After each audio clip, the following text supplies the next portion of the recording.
بسم اللہ الرحمن الرحیم۔ السلام علیکم ورحمۃ اللہ وبرکاتہ۔ حضرت ہود علیہ السلام پارٹ 2۔ قوم عاد کے سردار حجاز مقدس میں عذاب الہی کے ابتدائی مراحل میں ہی خشک سالی نے قوم عاد کی حالت ابتر کر دی، چنانچہ ان کے سرداروں اور دانشوروں نے اس سے نجات پانے کے لیے مختلف تدابیر پر غور و خوض شروع کر دیا۔ یہ بات بڑی حیران کن ہے کہ پچھلی قوموں کو جب کبھی کوئی مشکل آ گھیرتی تو وہ اس سے نجات کے لیے حجاز مقدس کا سفر کرتے اور بیت اللہ شریف میں جا کر اللہ کے آگے آہوازاری کرتے، یعنی کافر قومیں بھی اس حقیقت کو تسلیم کرتی تھیں کہ اس ارض و سما میں ایک لافانی قوت موجود ہے، لیکن اس کے باوجود جب نبی اور رسول یہ بات کہتے تو ان کی عقل پر پردہ پڑ جاتا۔ قوم عاد کے سرداروں نے بھی یہی فیصلہ کیا کہ قوم کے سرکردہ افراد بیت اللہ شریف جا کر اندیکھے خدا کے سامنے فریاد کریں، چنانچہ مختلف قبائل کے سرداروں اور دیگر اہم افراد پر مشتمل 70 افراد کا ایک وفد حجاز مقدس روانہ ہوا۔ اس زمانے میں مکہ مکرمہ پر قوم عمالیق کی حکمرانی تھی، جس کا سردار معاویہ بن بکر تھا اور معاویہ کی والدہ قوم عاد سے تعلق رکھتی تھی۔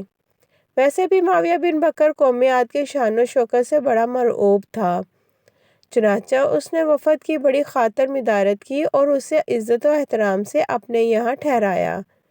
طبری کی روایت ہے کہ اس وفد میں 2 افراد مرشد بن سعد اور لقمان بن لقیم صاحب ایمان اور حضرت ہود علیہ السلام کے پیروکار تھے، غالباً ان کا تعلق قبیلہ خلجان سے ہوگا۔ ان دونوں کے علاوہ باقی سب کافر اور بت پرست تھے۔ معاویہ نے ان کے اعزاز میں رقص و سرور کی محافل کا اہتمام کیا اور تقریباً 1 ماہ تک یہ لوگ اپنے آنے کا مقصد فراموش کر کے عیش و عشرت اور شراب و شباب کی محافل میں مدہوش رہے۔ جب ان کا قیام طویل ہو گیا تو معاویہ بن بکر کو ان کے واپس جانے کی فکر لاحق ہوئی۔ کافی سوچ بچار کے بعد اس نے ناچنے گانے والیوں کے ذریعے چند اشعار کی صورت میں انہیں ان کے آنے کے مقصد کی یاد دہانی کروائی، جس پر وفد کو ہوش آیا۔ تاریخی کتب میں درج ہے کہ اس موقع پر وفد میں شامل مرشد اور لقمان نے ایک بار پھر انہیں سمجھانے کی کوشش کی کہ جو کچھ حضرت ہود علیہ السلام کہتے ہیں ان پر ایمان لے آؤ، لیکن وہ نہ مانے۔ تیز آندھی کا عذاب۔ وفد بیت اللہ شریف گیا اور بارش کی دعائیں مانگنی شروع کر دیں۔ ابھی تھوڑی ہی دیر گزری تھی کہ اللہ تعالیٰ نے آسمان پر 3 رنگوں کے بادل بھیج دیے، جن میں ایک سفید تھا، دوسرا سیاہ اور تیسرا سرخ۔ اس کے ساتھ ہی آسمانوں سے ندائے غیب آئی، اپنے اور اپنی قوم کے لیے ان تینوں میں سے کسی ایک کو پسند کر لو۔ چنانچہ وفد نے سوچ و بچار کے بعد سیاہ بادل کو اپنے لیے پسند کر لیا، جس کے ساتھ ہی سرخ اور سفید ٹکڑے آسمان سے غائب ہو گئے اور ابر سیاہ آہستہ آہستہ آسمان پر چھانے لگا۔ وہ لوگ اپنی دعا کی قبولیت پر بڑے خوش تھے اور سمجھتے تھے کہ اب خشک سالی ختم ہو جائے گی، چنانچہ پوری قوم نے خوشیاں منانی شروع کر دیں۔ لیکن حضرت ہود علیہ السلام سمجھ گئے تھے کہ یہ عذاب الہی ہے، لہٰذا انہوں نے ایک بار پھر اپنی قوم کو مخاطب کرتے ہوئے فرمایا، اے میری قوم، یہ اللہ کا عذاب ہے جو تم پر نازل ہوا چاہتا ہے۔ پھر انہوں نے اللہ تعالیٰ کا فرمان انہیں سنایا، نہیں بلکہ یہ دراصل ابر وہ عذاب ہے جس کی تم جلدی کر رہے تھے۔ یہ ہوا کا طوفان ہے جس میں دردناک عذاب چلا آ رہا ہے، جو اپنے رب کے حکم سے ہر چیز تباہ کر ڈالے گا۔ سورہ الاحقاف آیت نمبر 24۔ حدیث شریف میں آتا ہے کہ اماں عائشہ صدیقہ رضی اللہ تعالیٰ عنہ نے حضور نبی کریم صلی اللہ علیہ وآلہ وسلم سے پوچھا، یا رسول اللہ صلی اللہ علیہ وآلہ وسلم، لوگ تو بادل دیکھ کر خوش ہوتے ہیں کہ اب بارش ہوگی، لیکن آپ صلی اللہ علیہ وآلہ وسلم کے چہرے پر اس کے برعکس تشویش کے آثار نظر آتے ہیں۔ آپ صلی اللہ علیہ وآلہ وسلم نے فرمایا، عائشہ رضی اللہ تعالیٰ عنہ سے اس بات کی کیا ضمانت ہے کہ اس بادل میں عذاب نہیں ہوگا؟ جبکہ ایک قوم ہوا کے عذاب سے ہلاک کر دی گئی۔ اس قوم نے بھی بادل دیکھ کر کہا تھا، یہ بادل ہے جو ہم پر بارش برسائے گا۔ بخاری۔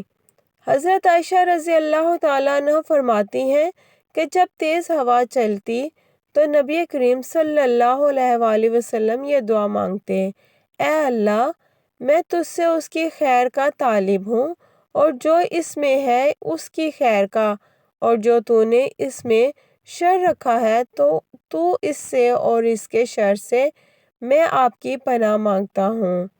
صحیح مسلم۔ حضرت عائشہ رضی اللہ تعالیٰ عنہ فرماتی ہیں کہ جب آسمان پر بادل چھا جاتے تو حضور اکرم صلی اللہ علیہ وسلم کے چہرے کا رنگ متغیر ہو جاتا۔ آپ صلی اللہ علیہ وآلہ وسلم پر خوف کی سی کیفیت طاری ہو جاتی جس سے آپ صلی اللہ علیہ وآلہ وسلم بے چین ہو جاتے، کبھی باہر نکلتے، کبھی اندر داخل ہوتے، کبھی آگے ہوتے اور کبھی پیچھے۔ پھر جب بارش برستی تو پھر خوشی طاری ہو جاتی تھی۔ حضرت عائشہ رضی اللہ تعالیٰ عنہ فرماتی ہیں کہ یہ کیفیت دیکھ کر میں نے خدمت اقدس میں سوال کیا تو آپ صلی اللہ علیہ وآلہ وسلم نے فرمایا، اے عائشہ رضی اللہ تعالیٰ عنہ، کہیں ایسا نہ ہو جائے جو قوم عاد نے کہا تھا۔ پھر اس آیت کی تلاوت فرمائی۔ جب قوم عاد نے اس عذاب کو بصورت بادل اپنی بستیوں کی طرف آتے دیکھا تو کہنے لگے، یہ تو بادل ہے، ہم پر بارش کرنے والا ہے۔ ترمذی، ابن ماجہ۔ قرآن کریم میں ہے کہ اللہ نے تیز آندھی کا یہ عذاب 7 راتوں اور 8 دنوں تک مسلسل جاری رکھا۔ سورہ الحاقہ آیت نمبر 7۔ آندھی نے کسی ایک کو بھی باقی نہ چھوڑا اور یہ ہر ایک کے پاس پہنچ گئی، غاروں کے اندر، پہاڑوں کی گھاٹیوں اور چوٹیوں، گھروں، محلات اور قلعوں کے اندر سب کو فنا کر ڈالا۔ ابن عمر رضی اللہ تعالیٰ عنہ سے مروی ہے کہ نبی کریم صلی اللہ علیہ وآلہ وسلم نے فرمایا کہ وہ آندھی جس کے ذریعے قوم عاد ہلاک کی گئی، اللہ نے ان پر انگوٹھی جتنی جگہ کی مثل ہوا کھولی تھی، بس وہ ہوا پہلے دیہات میں گئی اور وہاں کے لوگوں اور مویشیوں اور مالوں کو اٹھایا اور آسمان و زمین کے درمیان لے گئی۔ مسلم۔ اللہ تعالیٰ نے اس خوفناک آندھی سے حضرت ہود علیہ السلام اور ان کے ساتھیوں کو محفوظ رکھا اور انہوں نے خطیرہ نامی ایک بستی میں پناہ لے لی جہاں عذاب ان تک نہیں پہنچا اور وہ امن و سکون سے رہے۔ حضرت ہود علیہ السلام کا قرآن کریم میں تذکرہ۔ اللہ تعالیٰ نے قرآن کریم کے مختلف مقامات پر قوم عاد پر نازل ہونے والے عذاب کا تذکرہ فرمایا ہے تاکہ کفر و شرک اور غرور و تکبر میں مبتلا لوگوں کو تنبیہ ہو۔ اس کے علاوہ قرآن کریم کی ایک سورت کا نام حضرت ہود علیہ السلام کے نام پر سورہ ہود ہے۔ قرآن پاک کے 11ویں پارے میں موجود یہ سورہ مبارکہ 123 آیات اور 10 رکوعات پر مشتمل ہے۔ سورہ ہود مکی ہے۔ یہ اس دور میں نازل ہوئی جب کفار مکہ کا ظلم و ستم اپنے عروج پر تھا۔ چنانچہ سورہ ہود میں ان پچھلی قوموں کا تذکرہ ہے جو اللہ کے نبیوں اور رسولوں کی تکذیب کر کے قہر الہی کا نشانہ بنی اور تاریخ کے صفحات پر ہمیشہ کے لیے عبرت کا نمونہ بن گئیں۔ سورہ ہود میں 7 پیغمبروں کے قصص و واقعات درج ہیں، لیکن اس سورہ کو حضرت ہود علیہ السلام کے نام سے منسوب کرنے سے معلوم ہوتا ہے کہ حضرت ہود کے قصے اور قوم عاد پر نازل ہونے والے عذاب کو خاص اہمیت حاصل ہے۔ حدیث مبارکہ میں ہے کہ رسول اللہ صلی اللہ علیہ وآلہ وسلم کے ریشم مبارک کے کچھ بال سفید ہو گئے تو حضرت ابو بکر صدیق رضی اللہ تعالیٰ عنہ نے عرض کیا، یا رسول اللہ صلی اللہ علیہ وآلہ وسلم، آپ صلی اللہ علیہ وآلہ وسلم بوڑھے ہو گئے ہیں؟ تو آپ صلی اللہ علیہ وآلہ وسلم نے فرمایا کہ ہاں، مجھے سورہ ہود نے بوڑھا کر دیا۔ بعض روایات میں سورہ ہود کے ساتھ سورہ واقعہ، مرسلات، سورہ النبا اور سورہ تکویر کا بھی ذکر ہے۔ رواہ الحاکم و ترمذی۔ عمر مبارک۔ علامہ طبری کی بعض روایتوں میں ہے کہ حضرت حود علیہ السلام کی عمر 150 سال تھی۔ آپ علیہ السلام کو 50 برس کی عمر میں نبوت عطا ہوئی۔ 50 برس تک قوم کو وعظ و نصیحت کرتے رہے۔ قوم کی ہلاکت کے بعد مزید 50 سال تک زندہ رہے اور اہل ایمان کو وعظ و درس فرماتے رہے۔ حضرت حود علیہ السلام کا مزار۔ تاریخی کتب سے پتہ چلتا ہے کہ حضرت حود علیہ السلام کا مزار خضر موت کے ایک مقام پر ہے جہاں عرب کے مختلف حصوں سے ہزاروں کی تعداد میں لوگ جمع ہوتے ہیں، اگرچہ یہ قبر تاریخی طور پر ثابت نہیں ہے۔ واللہ عالم۔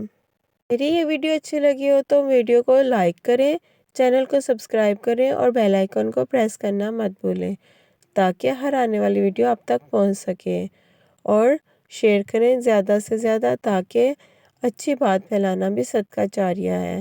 جزاک اللہ خیرہ۔ دعاؤں میں یاد رکھیے گا، ملتے ہیں نیکسٹ ویڈیو میں، تب تک کے لیے اللہ حافظ۔